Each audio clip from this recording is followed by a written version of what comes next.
वो तो खाली ये झगड़ा फैलाने वालों में है कि शरारत हो, कुछ भी हो पाकिस्तान में, और कुछ नहीं है। ये दंगा फसाद करने का एक आइडिया है, बाकी और कुछ नहीं। अगर हमला हुआ है, अगर हमें कुछ चोट लगती है तो हमें महसूस तो होना कि हमें चोट लगी हुई है। अगर उसके साथ कोई ऐसा वाक़या हुआ है तो वो दिखाता क्यों नहीं मीडिया पे? कि हालात चूँकि इस तरह की होती हैं कि बाज़ औक़ात फ़ौज का चेहरा इस तरीके से मसख़ करने के लिए लोग अपना किरदार अदा करते हैं और ये दुश्मन की एक साजिश होती है। मैं समझता हूँ उन्होंने बात ही ठीक नहीं की है, और जब पहली बात उनकी ठीक नहीं है तो दूसरी बात उनकी कैसे ठीक हो सकती है कि मुझे धमकियाँ।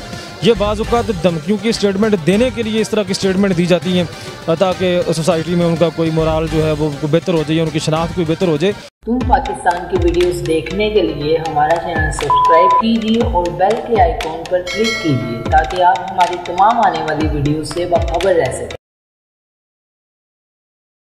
अस्सलाम वालेकुम नाज़रीन, मैं हूं आपका मेज़बान अयान सरवर और आप देख रहे हैं तुम पाकिस्तान। नाज़रीन, आज हम लोगों से ये पूछेंगे कि हामिद मीर साहब ने फ़ौज के ख़िलाफ़ कुछ बातें की हैं, फ़ौज के ख़िलाफ़ बात कर रहे हैं, क्या वाक़या ही कि उनके साथ ज़्यादती हुई है, फ़ौज ने ज़्यादती की है कि नहीं की? आए हम लोगों से पूछते हैं। अस्सलाम वालेकुम सर, हामिद मीर साहब ने जो ना फ़ौज के ख़िलाफ़ कुछ बातें की हैं कि जी मुझे जो ना फ़ौज ने धमकियाँ दी हैं, ये वो फ़ौज के ख़िलाफ़ बातें कर रहे हैं। क्या वाक़या ही फ़ौज जो ना हामिद मीर को धमकियाँ दे रही है?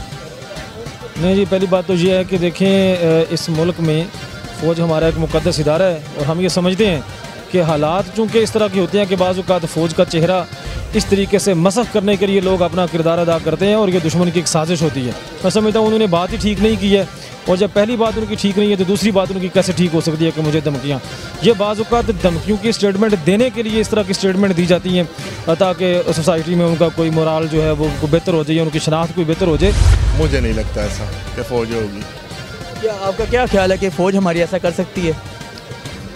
नहीं कर सकती की बात नहीं है, बात यह है कि अगर आप कह रहे हैं ना कि उसे धमकियाँ मिल रही हैं कि मार देंगे, ये है वो है, तो वो उसकी अपनी एक पर्सनल लाइफ से भी मुंसलिक हो सकती हैं चीज़ें कि किस तरह के काम करता है, कैसा उसका व्यू है, कैसे दुनिया के सामने पेश हो रहा है, और गलत बातें भी उन्होंने करनी होती हैं, हर बंदे के खिलाफ करनी होती हैं, तो इस वजह से उन्हें इस तरह की धमकियाँ तो मिलनी है। कांड है, बहुत घटिया इंसान है। आप कुछ क्या कहना चाहेंगे हामिद मीर साहब को? जो बता दिया आपको बस ठीक है, इससे ज़्यादा गालियाँ निकालूँ। हामिद मीर के बारे में हमारे से बेहतर आपको हरीम शाह बता सकती है। हरीम क्या बता सकती है?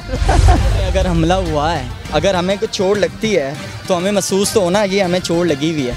अगर उसके साथ कोई ऐसा वाक़या हुआ है तो वो दिखाता क्यों नहीं मीडिया पे कि मेरे साथ ये ज़्यादा हुआ, मेरे साथ ये मुझे गोली लगी है, ये लगी है, जो भी है वो मामलात मीडिया पे लेके आए ना, हमें भी पता हो हाँ यार इसके साथ ये वाक़या हुआ है, लेकिन हमने तो आज तक नहीं देखा उसके साथ कोई ऐसा वाक़या हुआ। ठीक है, सुना था, लेकिन आज तक वो मीडिया पे नहीं लेके आया कि मुझे ये गोली लगी है, जब मुझे ये गोली लगी है, जब मुझे बैग लगी, जब मुझे फ्रंट पे लगी है, कुछ तो पता हो ना। लेकिन ऐसा कुछ सीन नहीं है, फ़ौज ने नहीं उकरवाया, इसका कोई अपना ज़ाती मसला है। फ़ौज के साथ तो किसी को खिलाफ बोलना भी नहीं चाहिए। अगर फ़ौज है तो पाकिस्तान है, अगर फ़ौज नहीं है तो कुछ भी नहीं है। कोई भी वज़ीर आज़म ये किसी के खिलाफ बोल दो, कोई प्रॉब्लम किसी के साथ बोल दो, कोई मुश्किल नहीं, लेकिन जब फ़ौज के खिलाफ बोलोगे तो खुद भी जाओगे। इसके अलावा कोई पाकिस्तान को तहफ़्फ़ुज़ करने वाला कोई नहीं। आपको क्या लगता है कि फ़ौज ने ऐसा बिल्कुल भी नहीं किया होगा? फ़ौज ऐसा गलत कर भी नहीं सकती, तो ना अगर हम सोच भी नहीं सकते कि फ़ौज ऐसा करेगी, लेकिन फ़ौज के बारे में ऐसा कहना अच्छा नहीं है। तो हामिद मीर साहब कह रहे हैं कि जी मैं अपने हक़ के लिए अब निकलूँगा, मैं अपना हक़ लूँगा। क्या लेगा? ये जो हुकूमत के खिलाफ बोले तो बोले, चल उसके साथ होगी, जब फ़ौज के खिलाफ बोलेंगे तो कोई उसके साथ नहीं होगा। उम्मीद बड़ी है कि कोई एक बच्चा भी नहीं होगा अगर फ़ौज के खिलाफ वो बोलेगा। नहीं, उसने बिल्कुल गलत बातें की हैं। मैंने भी इंटरव्यू देखा है कि वो कह रहा है कि हम कुछ बोल नहीं रहे, हमारे चारों तरफ हम चुप हैं, ये वो, लेकिन ये गलत बात है। फ़ौज हमारे लिए बहुत कुछ करती है, हमारे लिए फ़ौज बहुत स्ट्रगल करती है। हामिद मीर को आप जानते हैं? हामिद मीर कौन है? हामिद मीर को मैं जानता हूँ, जियो न्यूज़ का रिपोर्टर है और सीनियर है वो रिपोर्टर। सीनियर रिपोर्टर है, तो वो फ़ौज के ख़िलाफ़ बातें कर रहा है, तो क्या ये ठीक है जो भी उसने बोला है? नहीं, बहुत गलत है। सीनियर रिपोर्टर हो के इस तरह की वो गलत बातें कर रहा है ना, तो फ़ौज के ख़िलाफ़ उसको इस तरह की कोई कमेंट्स में नहीं देनी चाहिए, लेकिन ये बहुत बैड न्यूज़ है।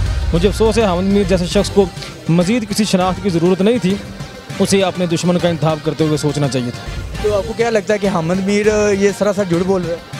नहीं, देखें जी, किसी शख्स के बारे में झूठ का बहतान लगाना ये तो एज ए मुस्लिम हमें सूट नहीं करता, लेकिन स्टेटमेंट में जो आपकी बियॉन्ड द स्क्रीन चीज़ें होती हैं वो आपके अल्फाज ज़रूर उनके अक्कास होते हैं, और हामिद मीर साहब के जो अल्फाज हैं वो यकीनन किसी प्लान का हिस्सा तो लग सकते हैं, लेकिन जज्बात का हिस्सा नहीं हो सकते। आप फ़ौज के साथ हैं? अगर फ़ौज तो पहले भी हैं, अभी भी हैं, क्या कर सकते हैं आप फौज के साथ क्या कर सकते साथ रल मिलके हम जंग पे भी जाएंगे, जो शहादत होगी उस वो भी करेंगे, सब कुछ करेंगे, लेकिन फ़ौज के साथ जाकर। लेकिन हामिद मीर के साथ जाके क्या करेंगे? कुछ भी नहीं करेंगे। वो तो खाली ये झगड़ा फैलाने वालों में है कि शरारत हो, कुछ भी हो पाकिस्तान में, और कुछ नहीं। ये दंगा फसाद करने का एक आइडिया है, बाकी और कुछ नहीं। तो इसी के साथ अपने मेज़बान आयान सरवर को दे इजाज़त। देखते रहें तुम पाकिस्तान।